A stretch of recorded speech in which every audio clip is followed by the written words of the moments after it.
your Bible. Go to Luke chapter 12. I told it to the first group, we're going to Luke chapter 12. We're going to be in verse 13. Somebody asked, said, well, since we turned our clocks back last night, did we turn our Bibles back? No. We're not going back to chapter 11, though some of you could use the help. Just kidding. Just kidding. Luke chapter 12. Look at verse 13.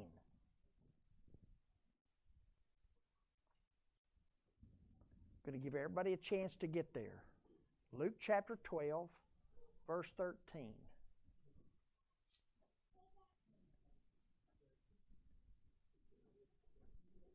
Hey, if you need a Bible, hold up your hand. We'll get you one. Bible here, 2, 3. Anybody need a Bible?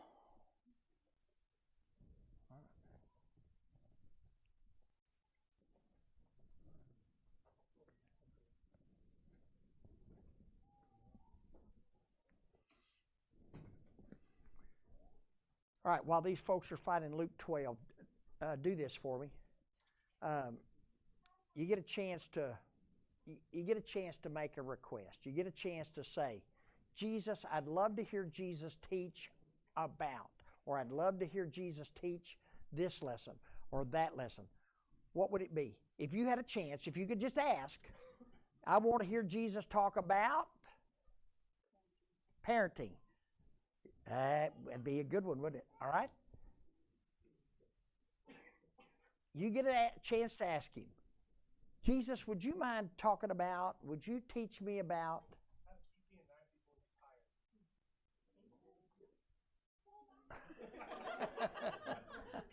I think that one may be a winner right there, yeah.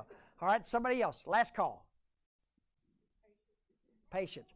Hey, and y'all are good. Y'all are good. And that's wise and very spiritual and very honest and open. I'm thinking, man, I'd love for him to do one of those miracles. I'd love for him to tell a story about one of the miracles. I'd love for him to talk to me about heaven. You guys are trying to be like him. Okay, good. Yeah, if we got to focus on that, right? Jesus is teaching, though, and you think about it. Here's the Lord of Lords, the King of Kings. Here's the Prince of Peace, the Son of God, and he's teaching, and somebody interrupts him. Somebody interrupts him. Someone in the crowd. You ready? Let's read it into the record. Someone in the crowd said, Teacher, tell my brother to divide the inheritance with me. Now stop a second. Stop. Perfect answer this morning in the first meeting. I'm starting to read this. I'm going to read it into the record, and somebody beat me to it, and they read it to me with a tone. I want somebody to do the same thing. How did this guy sound?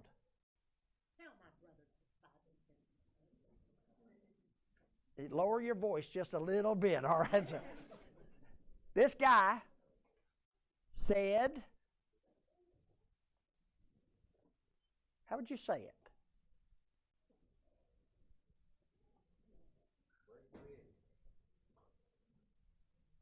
How'd he say it?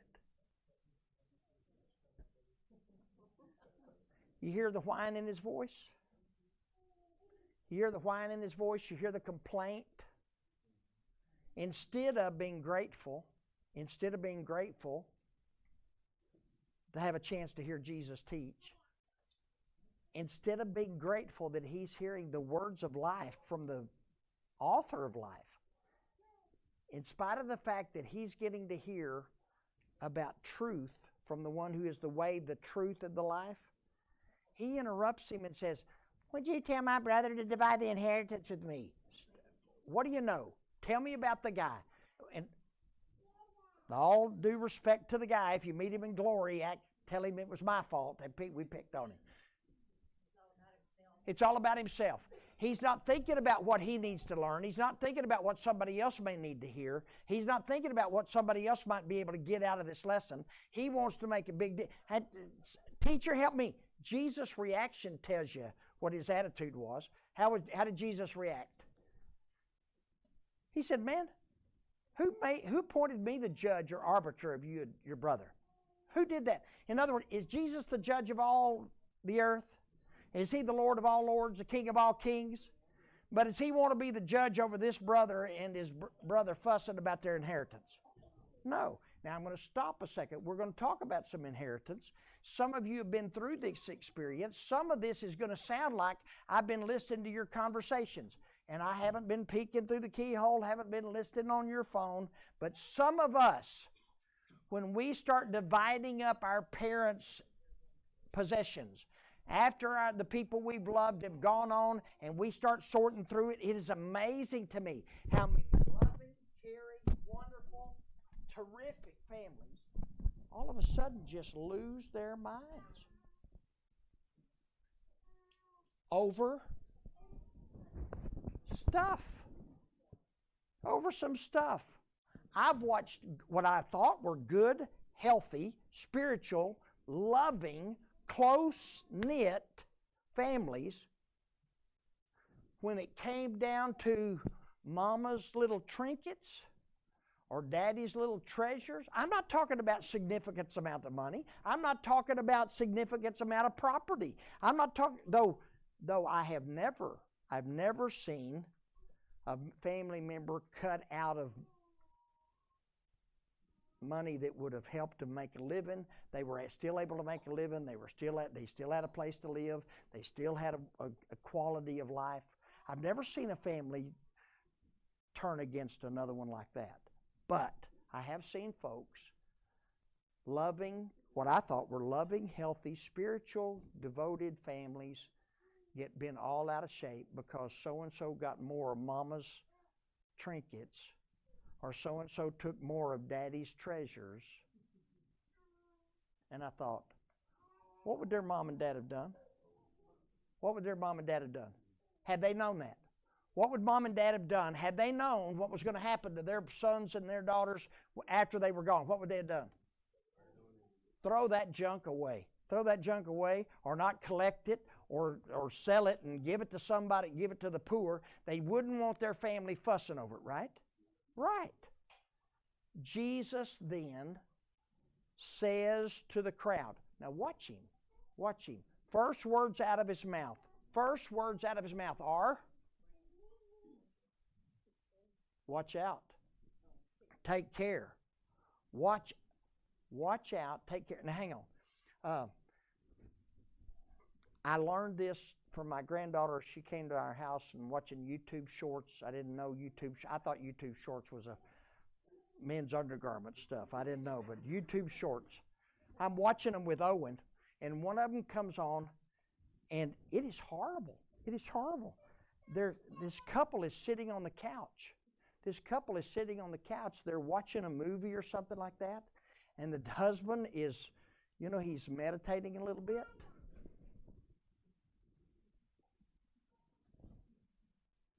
And his wife jumps up, screams, "Watch out!" And then she runs out of the room.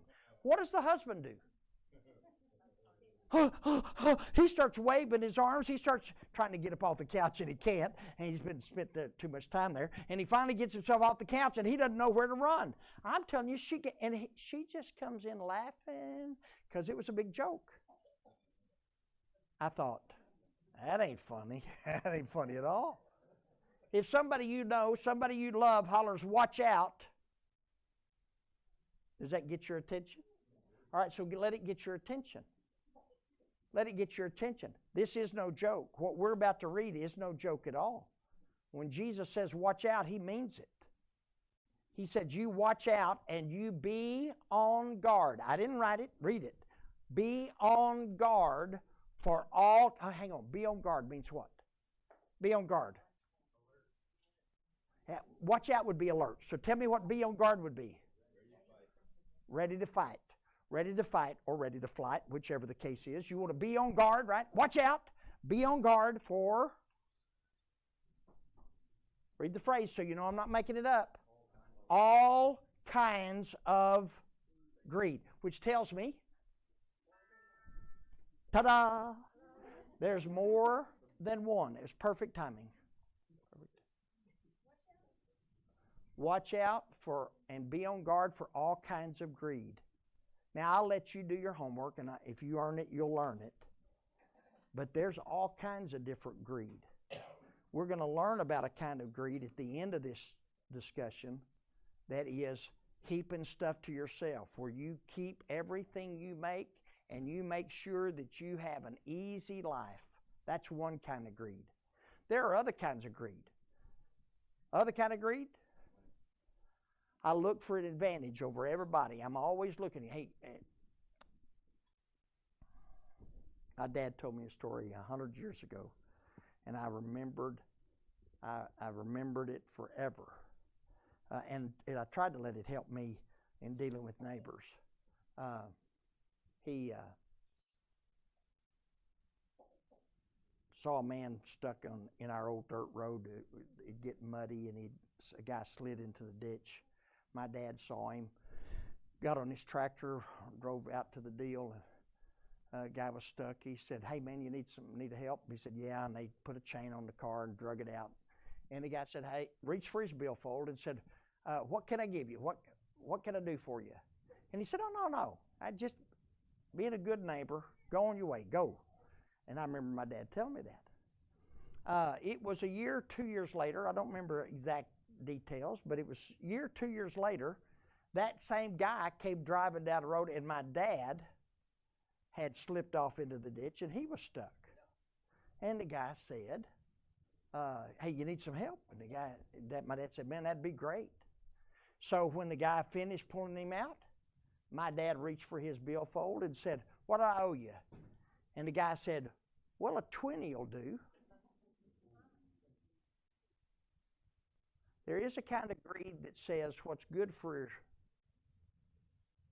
you is one thing, but what's good for me is another thing, right? There are all kinds of greeds.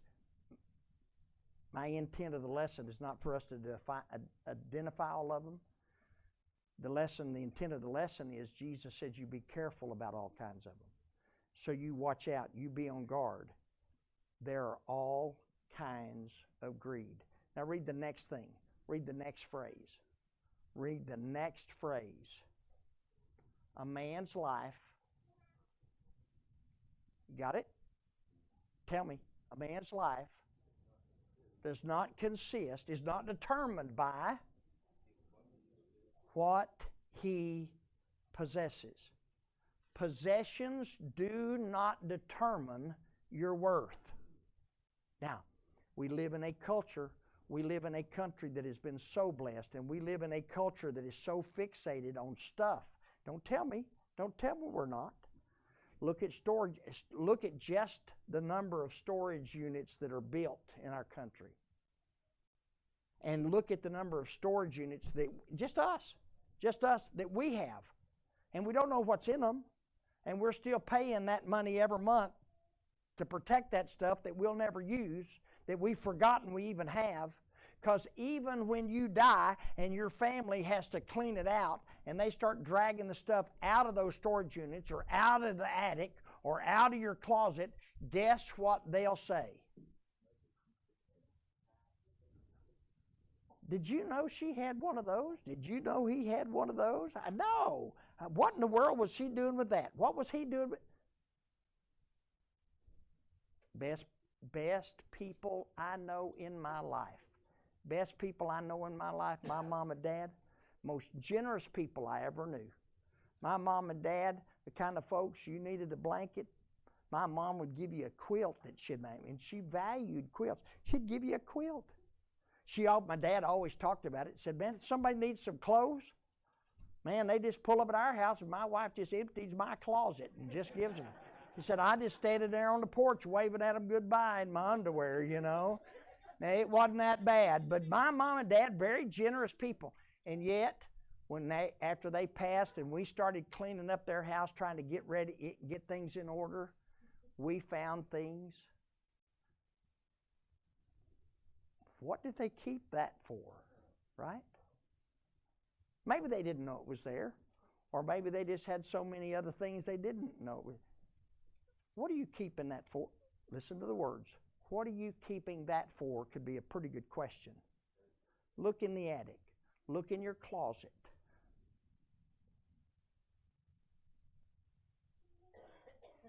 Look at your shelves. Look at all the place where you keep your little trinkets and your little treasures. What did you keep that for?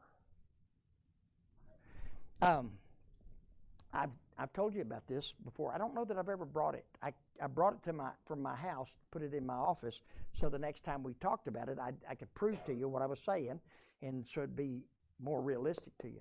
This is a Bible. It's just one book of the Bible. It's a book of Psalms. It's an antique book. It had to be published before 1866. I don't know when it was published, but it's before 1866.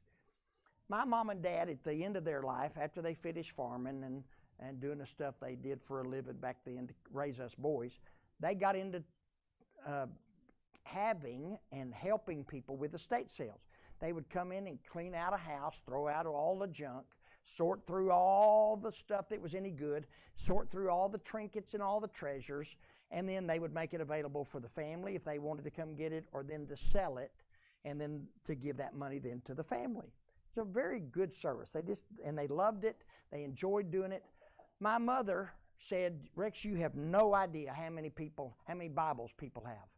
Said, I find Bibles all the time. In every estate sale she ever had, there was just stacks of Bibles. And she'd always put them out on the day of the sale. She'd put all these Bibles out, and she would sell them. Nobody ever bought them. She said nobody ever buys a Bible. So when the sale was over, she would buy the Bibles, give the money to the estate, and then she would give me the Bibles to hand to people who might need a Bible. And I've been for years. I handed out Bibles to people, gave Bibles away that my mother had given me. Well, this one I kept. And she intended me to keep it because she knew that I liked antique books, and I especially liked antique Bibles. Well, she gave me this one, and she said, I bought this for you at the estate sale, and I saw it. Just right away, I liked it. I just liked how it looked. And then I started walking through it, and it says this guy was born in 1913. This one was born in 1908. This one was born in 1866. This one was born in 1900. And they had it all written down. This was where they kept the family records. And I thought, how cute. And I'm flipping through it, and I spot a place right here in the middle. And this little piece of paper,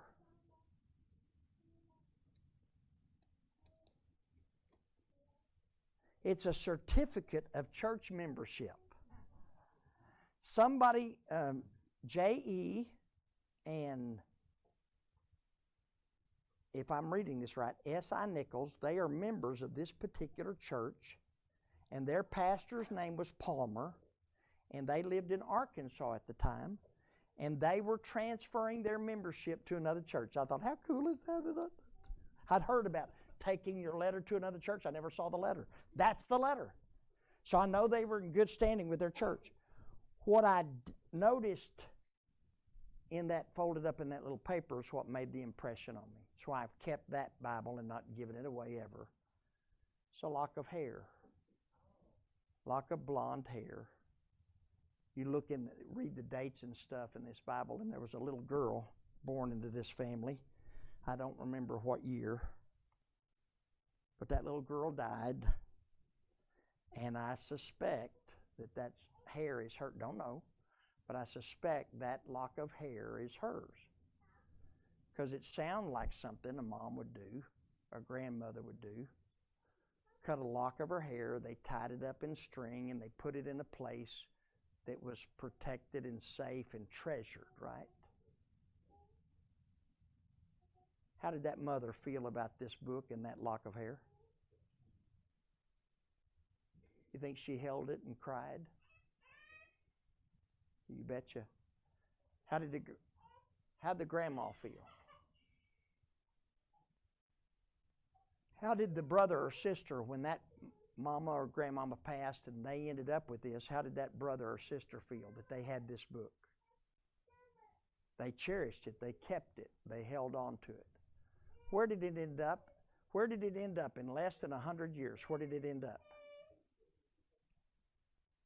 In a garage sale. Worth nothing to anybody else. Unless it helps us learn a lesson. Stuff doesn't mean anything about your life.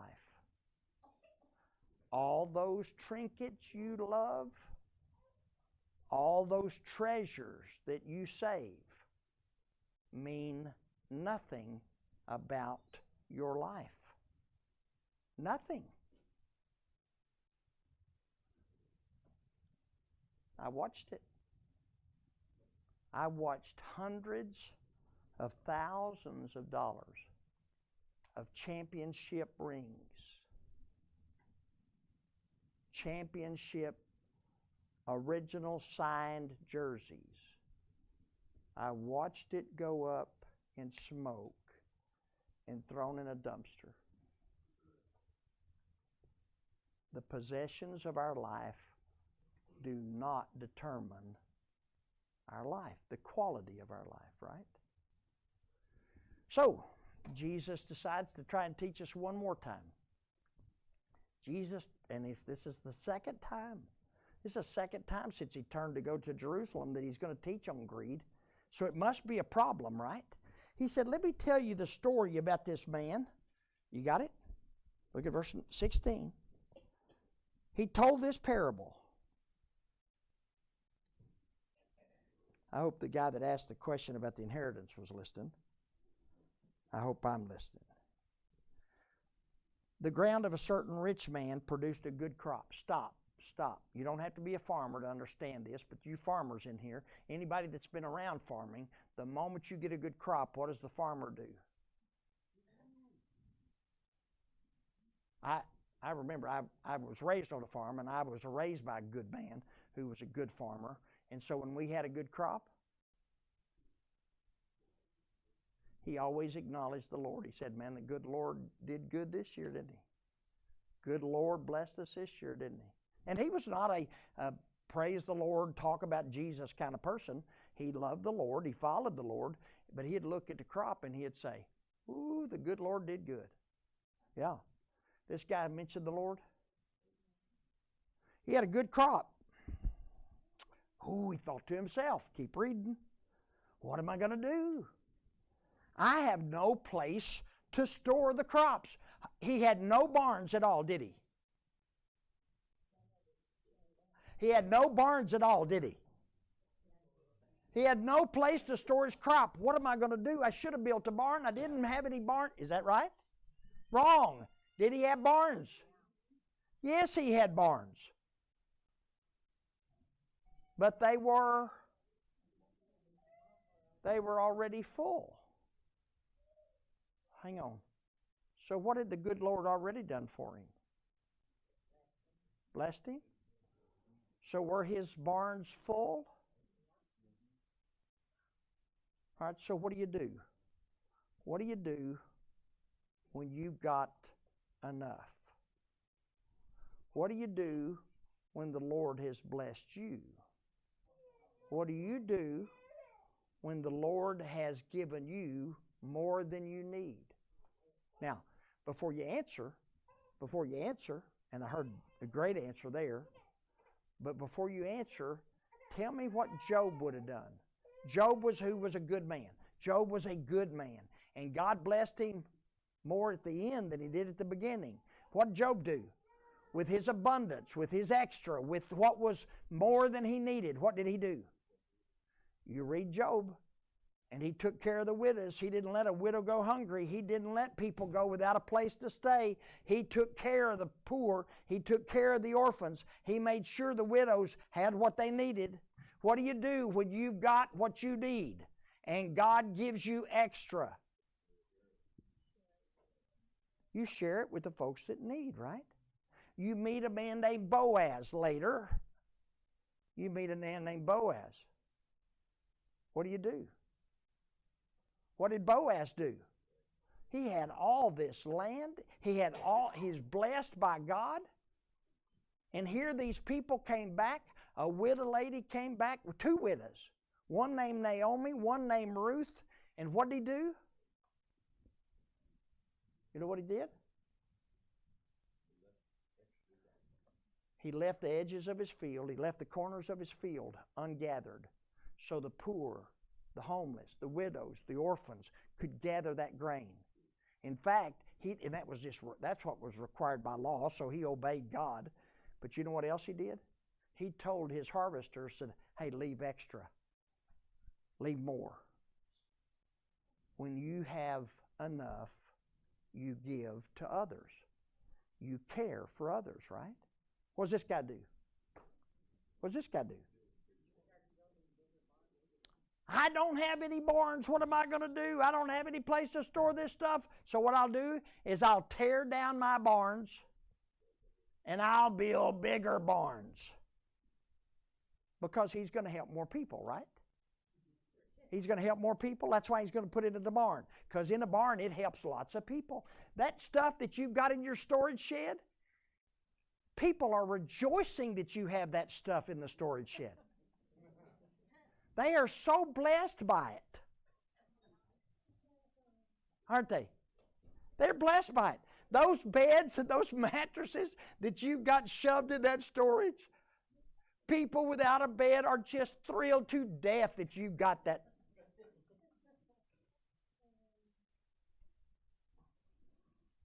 Those pots and pans. Those pots and pans. Those blankets. Those bicycles.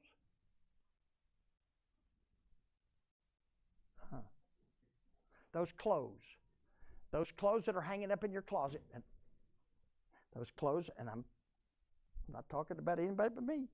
Those clothes that are in your closet that if I started exercising and I started eating right and I went, one of these days I'll fit back in those, right? I've told you that story. I love you. I know this is true. So this is not me wagging my finger at you. Let's be honest with you and let's examine ourselves.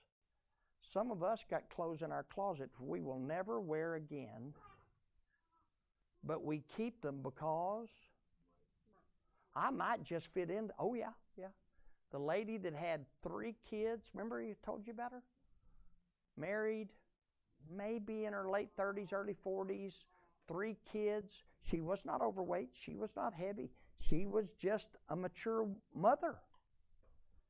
And she says, well, I still keep a pair of jeans in my closet because I keep thinking maybe one day I'll get back to that size. Now, I don't know anything about women's sizes or anything like that. I don't know what she was wearing when she was talking about this. But I asked her, just curiosity, I said, well, what size are they?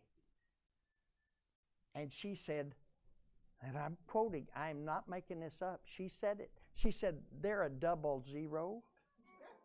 And when she said that, I decided that the people that sell women's clothes have lied to you ladies, and y'all let them get by with it. There is no such size as a 00. 00 means it doesn't exist. You're walking around without clothes. You don't have clothes if you're a 00. But, I don't want to say that I wear an 8, or I don't want to say I wear a 10. And, of course, us guys, what size jacket? Well, 48. No. Point is, how about your closet? How about your shoes? People without shoes are celebrating in the streets because you've got an extra pair or 2 or 3 or 12. I'm making fun because I want to make the point. Have we let our stuff become more important than people? And that's what this guy does. He said, I'm going to build barns and store it up. Why? Look what he says. Look what he says. Look what he says. Look what he says. And I will take it easy. And I will eat, drink, and be merry. What was the goal of his life? I like the fact that my mom and dad, I like the fact that my mom and dad got to quit farming and staying out in that heat and out in that dust. And they had a chance to get away from having to work that hard every day, changing water, plowing the field, those kind of things. You dig in the yes, I was glad they. But I also know that when they retired, they kept working, they kept doing. And people retire, that's good. I'm not fussing at anybody. I'm just saying, what's the goal of your life? Is the goal of your life just to take it easy? Or is the goal of your life to do something good? This fella said, I'm going to take it easy. Eat, drink, and be merry. Now, I didn't write it. He said it. And what did God respond? What did God respond? I'm not talking about what did the preacher say. I'm not talking about what his neighbor said. I'm not talking about the hungry folks. What did the Lord God say? You fool. Now, folks, the Lord does not use that word lightly because He told us not to call anybody a fool. So He's serious about this. When He looks at this guy and calls him a fool, what do you know? He's in trouble, isn't he? He said, tonight, your life's going to be demanded of you. You know what happens when you die? You know what happens when you die? Somebody besides you goes through your stuff. And the things that you think are a treasure,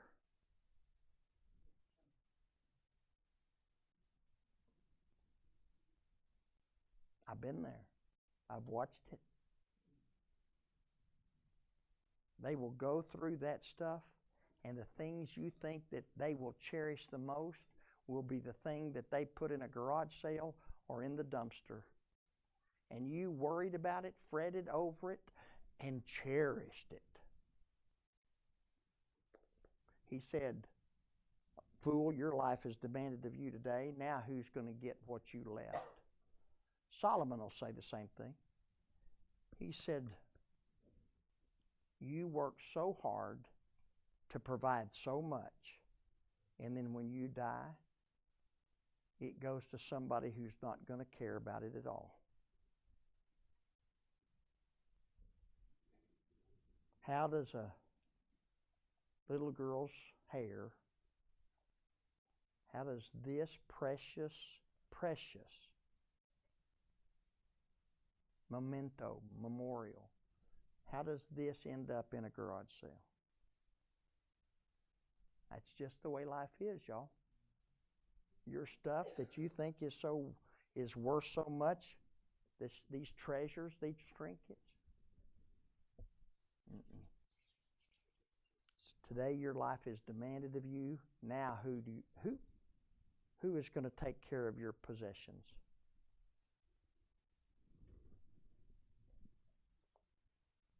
Why would Jesus say that to us? You don't have to answer. Just talking out loud. Why did Jesus say this to us? Why does He bring it up? Because He wants us to learn from it, is what? He wants us to learn that if you store up things for yourself, they will be lost. But if you share them with others, if you bless other people with them, if you pass it on, pay it forward, you'll be rich toward God. My dad used to say all the time. Now, my dad lived a long time, 95 years old, 95 years when he passed. And he saw lots of folks come and go. He had to bury brothers and sisters, mom and dad, friends, neighbors. He had to help lots of them. And he saw it, so he knew. He didn't know it from Bible study, but he knew it from life. That this stuff that we think is so important, once you die, is not important at all. Well, he used to tell us boys, and he told us this. He thought he would die before my mother. That was a running argument in our house, and she won. And he'd say, boys, I'm telling you what, since your mother got out of here, I'm saving every scrap of paper that comes in the mail. Any present that somebody gives me, I'm putting it up in the closet. And he went on and on and on, just kept telling us. And we said, why? What are you doing? He said, because y'all are going to have to go through all of this stuff. And you're going to have to look at every bit of paper, every piece of paper, and you're going to have to look in every box. He was terrible. And sure enough, guess what? We had to look through every box. And he didn't keep it because he was hoarding it. He was keeping it to punish my brothers because they were so bad. I'm waiting to pause. We're getting ready to have their estate sale finally, taking a while to get things arranged. My brother brought a box. He said, you got to look through this box. He said, I finally got a chance to clean out, we call our dad Big Bill. He said, I got cleaned out Big Bill's closet. After 95 years of life, you know what he had in that closet? There was a shoe box, not even full, but a shoe box full of old watches and old pocket knives that he took off and never threw away. Those were his treasures. Nobody needed them, and he'd been raised in the Depression, so he didn't throw it away. He just put it in that box. It all fit in a little shoebox looking thing. He spent his life rich toward God. I want to do the same. Jesus wants us to do the same. Let's remember Jesus.